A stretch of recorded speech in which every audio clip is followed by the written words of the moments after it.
Lihatlah bagaimana ia dihancurkan. Yang awalnya dia kini bakal dengan mudah, namun ternyata ia malah dibuat tak berdaya.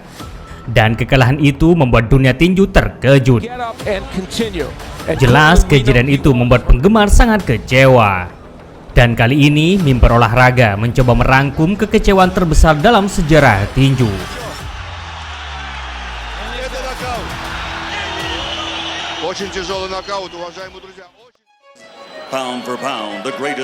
Kita awali dari laga sang superstar Roy Jones, petinju yang saat itu belum ada yang mampu membuatnya kalah. Itu pun dia hanya didiskualifikasi. Di tahun 2004, ia dipertemukan dengan petinju yang sebelumnya sudah ia kalahkan dengan cara yang kontroversi. Ia adalah Antonio Tarver. Di laga pertama, Tarver mampu membuat Jones kewalahan. Di laga itu, semua orang melihat bahwa Tarver adalah raja di atas ring yang sesungguhnya. Namun apa yang terjadi saat diumumkan hasilnya malah Jones yang memenangkan laga itu. Penonton langsung mencemooh. Seharusnya laga itu dimenangkan oleh Tarver atau minimal berakhir imbang. Tak terima kekalahan itu, akhirnya keduanya sepakat untuk tanding ulang. Bahkan saat tatap muka, Tarver sudah sangat percaya diri akan mengalahkan Jones. Di awal laga, dengan keterampilan dan pergerakan yang begitu cepat, Jones mampu menguasai jalannya pertandingan.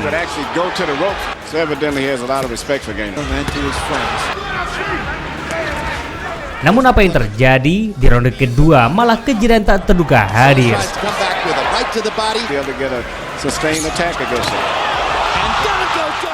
Pukulan cepat Tarver dengan telak menyambar.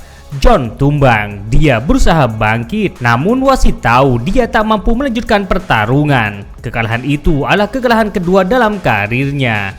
Dan dunia masih tak percaya sang superstar kini sudah tak berdaya. Alton Merkerson said,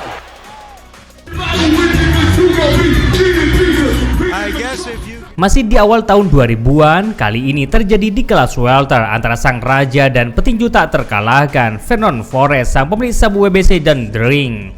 Di tahun 2003, ia dipertemukan dengan Ricardo Mayorga, pemilik sabu WBA yang sudah 3 kali mengalami kekalahan. Duel unifikasi gelar itu sudah sangat dipastikan siapa yang bakal memenangkan laga ini. Forrest yang lebih berpengalaman dan jauh lebih matang sangat diunggulkan. Bahkan dia sangat percaya diri ketika memasuki ring tinju. Ketika bel pembuka berbunyi, Mayorga langsung berinisiatif menyerang. Dia tak peduli staminanya, di pikirannya hanya satu, menang KO secepat mungkin.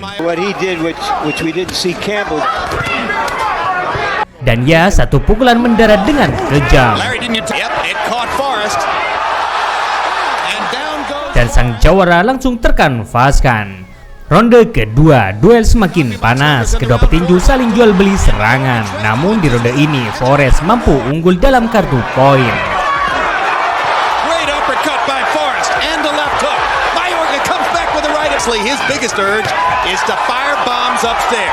Dan tibalah pada ronde ketiga, ronde yang akan mengejutkan semua orang. Mayorga yang terus menyerang, akhirnya pukulannya langsung membuat Forrest tumbang.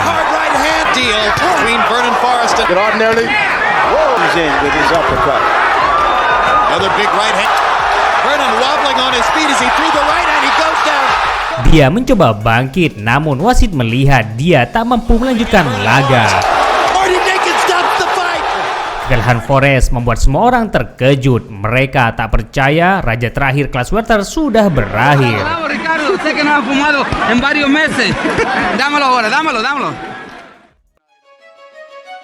Masuk di era tinju terbaru, kali ini sang superstar kelas ringan Ryan Garcia, petinju yang penggemarnya jutaan khususnya di kalangan wanita. Di tahun 2025, ia dipertemukan dengan Rolando Romero, petinju yang sudah mengalami kekalahan KO kejam. Jelas laga ini Garcia sangat diunggulkan, bahkan dipinju.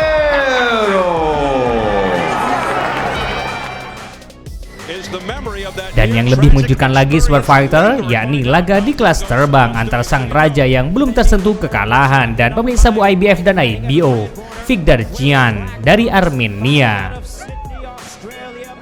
Di tahun 2007, ia dipertemukan dengan petinju yang belum dikenal, yaitu Nonito Donaire, petinju dari Filipina yang sudah sekali mengalami kekalahan.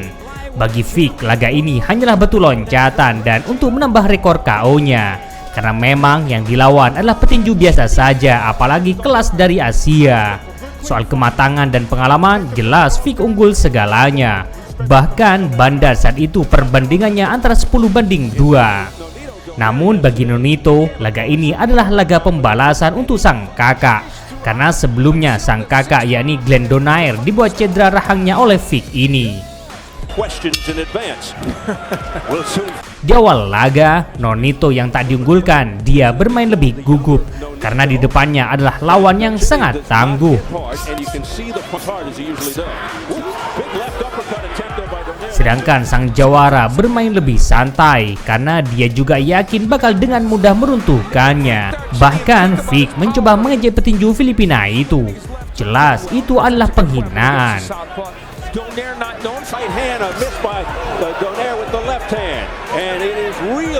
Glenn yang melihat dari bawah sudah geram dan tak sabar kapan pembalasan itu hadir. Dan ya, di ronde ketiga, pukulan kejam Nonito mendarat telak.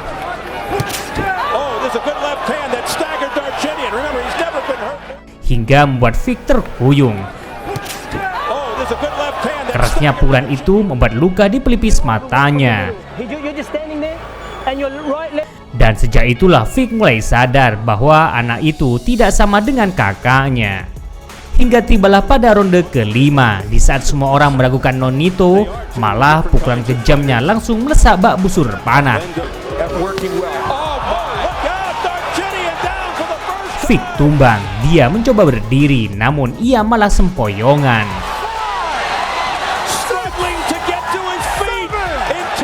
Ini bukan hanya soal kemenangan, ini adalah pembalasan, dan Nonito membayarnya dengan kontan. Dan di tahun 2007, laga ini masuk sebagai laga Upset of the Year atau kejutan di tahun itu.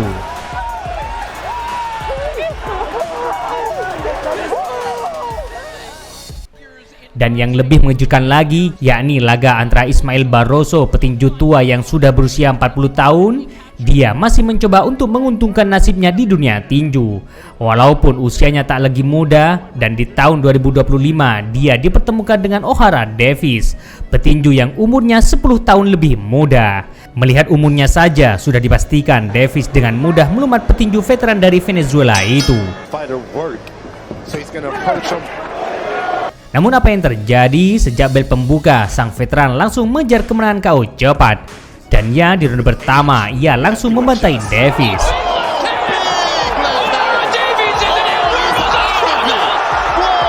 Dia bangkit berharap ada keajaiban. Namun sayang, pukulan kedua jauh lebih menyakitkan.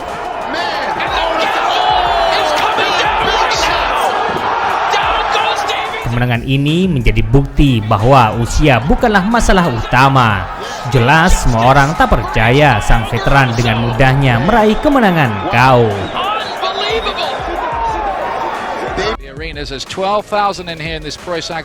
Dalam dunia tinju memang banyak sekali kejutan yang tak terduga.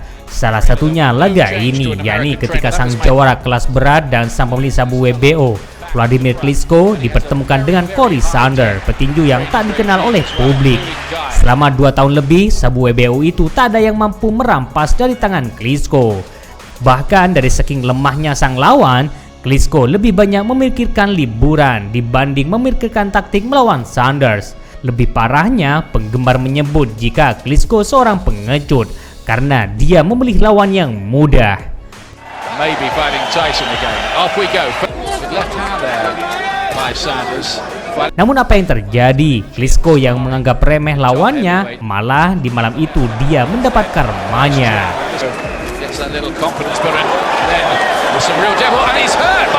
Dia yang sangat superior sebelumnya, namun di depan Sanders, Klitschko seperti dibuat mainan.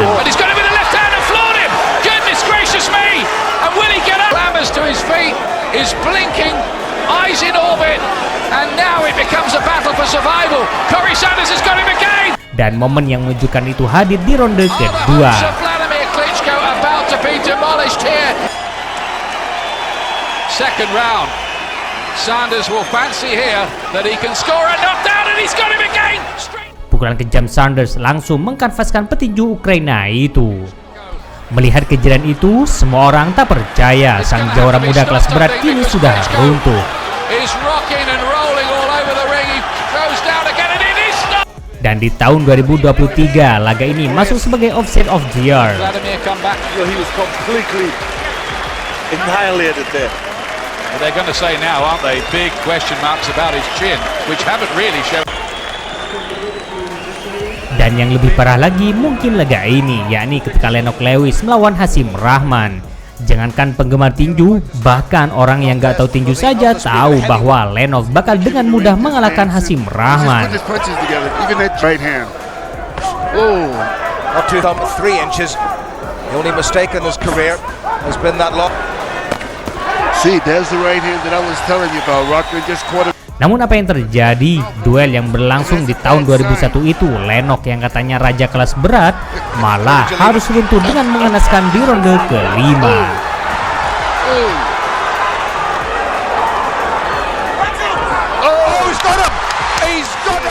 Pukulan kejam itu tidak hanya mengejutkan Lennox, tapi semua penggemar tinju juga sangat terpukul. Is it Oliver McCall all over again? It is, and Lewis has gone. Selain laga ini Super Fighter, laga siapa lagi yang sangat mengejutkan dunia tinju? Boleh Anda komen di kolom komentar.